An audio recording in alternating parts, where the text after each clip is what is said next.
औज़ुबिल्लाहि मिनश्शैतानिर्रजीम बिस्मिल्लाहिर्रहमानिर्रहीम। अस्सलामु अलैकुम वरहमतुल्लाहि वबरकातुहू। अज़ीज़ तलबा व तलबात, उम्मीद है आप लोग खैर आफियत से होंगे। अल्लाह पाक आपको और आपके अहल खाना को अपने हिफ्ज़ व अमान में रखे और तमाम अहल इस्लाम को हर किस्म की आफ़ात व बलियात से महफूज फरमाए। आज के लेक्चर में बेटे हम लोग 5वां मज़मून पढ़ेंगे, ईदैन। ईदैन का बेटे लफ्ज़ी माना है दो ईदें, यानी ईद उल फ़ितर और ईद उल अज़हा। ईदैन बेटे अरबी ज़ुबान का लफ्ज़ है और ये अरबी ज़ुबान के अंदर तस्निया के लिए इस्तेमाल होता है। ठीक है जी। जिस तरह बेटे बाकी ज़ुबानों के अंदर वाहिद और जमा है, तो अरबी ज़ुबान के अंदर वाहिद तस्निया और जमा है। यानी अगर एक हो तो वाहिद, दो हो तो तस्निया और तीन या तीन से ज़ायद हो तो फिर उसको जमा कहेंगे। ठीक है जी। लेकिन बाकी ज़ुबानों के अंदर क्या है, एक हो तो वाहिद, दो या दो से ज़्यादा हो तो जमा का इतलाक़ होता है। लेकिन अरबी ज़ुबान के अंदर थोड़ा सा फ़र्क है इसमें कि एक हो तो वाहिद, दो हो तो तस्निया और तीन या तीन से ज़ायद हो तो फिर उसको जमा कहते हैं। तो ये लफ्ज़ जो है ईदैन, ये तस्निया है, बिल्कुल ऐसे ही जैसे लफ्ज़ है वालिदैन। अब वालिदैन के अंदर भी माँ और बाप दो लोग शामिल हैं, तो ठीक है, उसको लिए भी वालिदैन उसी वज़न पर है ईदैन। इसी तरह एक लफ्ज़ है जानिबैन, कि दोनों जानिब, तरफ़ैन के दोनों तरफ़ें। ठीक है जी। तो तरफ़ैन, वालिदैन, जानिबैन, इसी तरह लफ्ज़ है ईदैन। तो ईदैन क्या है जी, ग्रामर के एतबार से तस्निया कहलाएगा, कि यानी दो ईदें। तो मुसलमान क्या हैं बेटे, हर साल दो ईदें मनाते हैं, एक ईद उल फ़ितर और एक ईद उल अज़हा। इनको ईदैन कहते हैं। किताब में बेटे यहाँ पर एक मज़मून लिखने से पहले आप लोग एक हदीस ज़िक्र कर रहा हूँ, उसको लाजमी तौर पर नोट कीजिए और उसको ऐड कर लीजिए। ठीक है जी। हज़रत अनस रज़ी अल्लाह तआला अन्हु से रवायत है कि नबी करीम सल्लल्लाहु अलैहि वसल्लम जब हिजरत फरमाकर मदीना तशरीफ़ लाए और आप सल्लल्लाहु अलैहि वसल्लम ने देखा कि मदीने के लोगों ने साल में 2 दिन मुकर्रर कर रखे हैं जिनमें वो खेल व तफरीह करते हैं। ठीक है जी। और खुशियाँ मनाते हैं। आप सल्लल्लाहु अलैहि वसल्लम ने दरियाफ़्त किया कि ये 2 दिन कैसे हैं। उन्होंने जवाब दिया कि जाहिलियत के ज़माना में हम इन 2 दिनों में खेला कूदा करते थे। आप सल्लल्लाहु अलैहि वसल्लम ने इरशाद फरमाया, अल्लाह ताला ने इन 2 दिनों के बदला में तुम्हें 2 दिन इनसे ज़्यादा बेहतर अता फ़रमाए हैं, एक ईद उल फ़ितर और दूसरा ईद उल अज़हा का दिन।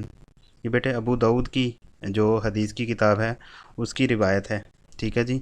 तो आप मुनासिब होगा कि इस मज़मून की इब्तिदा के अंदर इसको दर्ज कर लें, इस हदीस को, ताकि आपके मज़मून के अंदर जिस तरह आपसे कहा गया था कि मज़मून लिखते वक्त अहादीस, आयात कुरानी, अशार वगैरह का, मुख्तलिफ़ कोटेशन वगैरह का इस्तेमाल करें और उनको हाईलाइट करके लिखें, तो इसलिए ये हदीस पाक आपके सामने ज़िक्र की गई है। तो आप इसको लाजमी तौर पर ऐड कीजिए। ठीक है जी। ताकि आपका जो है वो मवाद जो है वो बेहतर बोर्ड की रिक्वायरमेंट के मुताबिक पूरा हो सके। ठीक है जी।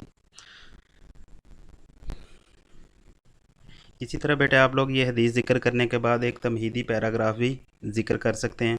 जिस तरह आपको इब्तिदा के अंदर भी बताया था कि तमहीदी पैराग्राफ ज़िक्र करें, और तमहीदी पैराग्राफ आपसे ज़िक्र किया था कि ऐसा होना चाहिए जिसको पढ़ने वाले की नज़र जो है वो फ़ौरी तौर पर मौजू की तरफ चली जाए। तो आप जिस तरह ये हदीस लिखेंगे और इसी तरह इसके बाद तमहीदी पैराग्राफ लिखेंगे, तो यकीनन आप उसकी मौजू की तरफ बात चली जाएगी। ठीक है। तो आपका मवाद भी बढ़ना शुरू हो जाएगा। जैसा कि आप लिखना शुरू करें जी कि दीन इस्लाम इंसानी फ़ितरत के ऐन मुताबिक है। ठीक है जी। पहले हदीस दर्ज कर दी जाए, उसके बाद एक तमहीदी पैरा मैं ज़िक्र कर रहा हूँ, इसको लिख लिया जाए कि दीन इस्लाम इंसानी फ़ितरत के ऐन मुताबिक है। इस्लाम ने जहाँ इबादत और बंदगी का तसव्वुर दिया है, वहाँ इंसानी फ़ितरत के पेश नज़र तफरीह और ख़ुशी के मौक़े भी फ़राहम किए हैं। ठीक है जी। तो ये अल्फाज बेटे आगे जो हदीस ज़िक्र किया है मैंने अभी, उसके ऐन मुताबिक हो जाएंगे। क्या है जी कि इस्लाम ने जहाँ इबादत और बंदगी का तसव्वुर दिया है, वह वहाँ इंसानी फ़ितरत के पेश नज़र तफरीह और ख़ुशी के मौक़े भी फ़राहम किए हैं। हर मज़हब के मानने वाले अपने त्यौहार मनाते हैं और अल्हम्दुलिल्लाह हम मुसलमान हैं। अल्लाह पाक ने हमें भी 2 इस्लामी त्यौहार अता किए हैं। कौन कौन से हैं जी? ईद उल फ़ितर और ईद उल अज़हा। तो पूरी दुनिया में जहाँ कहीं भी मुसलमान रहते हैं, तमाम मुसलमान इन दो त्यौहारों को बड़े जोश व खरोश से मनाते हैं। इससे होता क्या है जी, इससे मिलत इस्लामिया के इत्तेफाक व इत्तेहाद का भी इजहार होता है। ये दोनों त्यौहार जो है मुसलमानों के लिए अल्लाह ताला की तरफ से इनाम है। ठीक है जी। तो अल्लाह ताला की तरफ से जो इनाम हो उसको कैसे मुमकिन है कि मुसलमान कबूल ना करें। तो ये त्यौहार इस्लामी इक़दार और रिवायत की अक्कासी करते हैं और इनकी जायज़ हदूद के अंदर रहते हुए खुशी व मसरत, सैर व तफरीह और शान व शौकत का इजहार होते हैं। इन त्यौहारों में आम तौर पर नाजायज़ और लगव बातों से मुकम्मल तौर पर इज्तिनाब किया जाता है और मिल्लत इस्लामिया अपनी मखसूस रिवायत और इक़दार का लिहाज रखते हुए अपने त्यौहार एक इनफरादी शान के साथ मनाती है। ठीक है जी। तो जिस वक्त बेटे आप लोग तमहीदी पैराग्राफ जो है वो ज़िक्र कर लें, तमहीदी पैराग्राफ ज़िक्र करने के बाद आप लोग इन दोनों ईदों के मतलब यानी ईद उल फ़ितर और ईद उल अज़हा के मतलब अलग अलग पैराग्राफ के अंदर इनके मतलब जितनी भी आपके पास इंफॉर्मेशन है, जो मवाद है, उसको ऐड करें। तो आइए किताब देखते हैं जी, किताब वाले क्या हमसे कह रहे हैं जी। किताब कह रही है जी हमसे, मुसलमान हर साल दो ईदें मनाते हैं। एक ईद को ईद उल फ़ितर कहा जाता है। ये ईद रमज़ान का महीना ख़त्म होने पर यकम शवाल को मनाई जाती है। तो आप लोग बेटे देख रहे हैं किताब वालों ने डायरेक्ट ही ईद उल फ़ितर का तज़किरा शुरू कर दिया है। इससे कबल जो आपसे तमहीदी पैराग्राफ ज़िक्र किया गया, हदीस ज़िक्र किए गए, उसको ज़िक्र करने के बाद आप लोग ये पैराग्राफ लिखें तो ज़्यादा मुनासिब होगा। ठीक है जी। तो क्या कहा जा रहा है जी, एक ईद को ईद उल फ़ितर कहा जाता है। ये ईद रमज़ान का महीना ख़त्म होने पर यकम शवाल को मनाई जाती है। इसे छोटी ईद भी कहा जाता है। आमतौर पर छोटी ईद के नाम से इसको याद किया जाता है। असल में ये ईद रोज़ों का मुबारक महीना बखैर व खूबी गुज़रने पर खुशी का एक जश्न है। इस ईद पर घर के अफराद की तादाद के मुताबिक सदका फ़ितर गरीबों और मुस्तहक़ों में तकसीम किया जाता है ताकि वो भी ईद की खुशियाँ मनाएं और अल्लाह ताला का शुक्र अदा करें। रमज़ानुल मुबारक का चाँद ज़ाहिर होते ही मुसलमान सहर व अफ्तार के खुशकुन निज़ाम में मसरूफ़ हो जाता है। और जब रमज़ानुल मुबारक के पहले 15 दिन बेटे गुजर जाते हैं तो क्या होता है, इस बारे में आप लोग यहाँ पर मज़ीद वजाहत दे सकते हैं कि जब रमज़ानुल मुबारक के पहले 15 दिन गुजर जाते हैं तो ईद की तैयारियाँ शुरू हो जाती हैं। लोग नए कपड़े और जूते ख़रीदने शुरू कर देते हैं, बाज़ारों में ख़रीदारी शुरू हो जाती है। रिश्तेदारों और दोस्तों को पहले ये भी हुआ करता था कि ईद कार्ड भेजे जाते थे। अब चूँकि ज़माना बदल चुका है ईद कार्ड का, मैसेजेस वगैरह पे लोग राब्तों में होते हैं। तो जो ही रमज़ान की बेटे 29वीं तारीख़ आती है, जैसे ही रमज़ान की 29वीं तारीख़ आती है तो छोटे बड़े रोज़ा अफ्तार करते ही अपने मकानों की छतों पर चढ़ जाते हैं। ठीक है जी।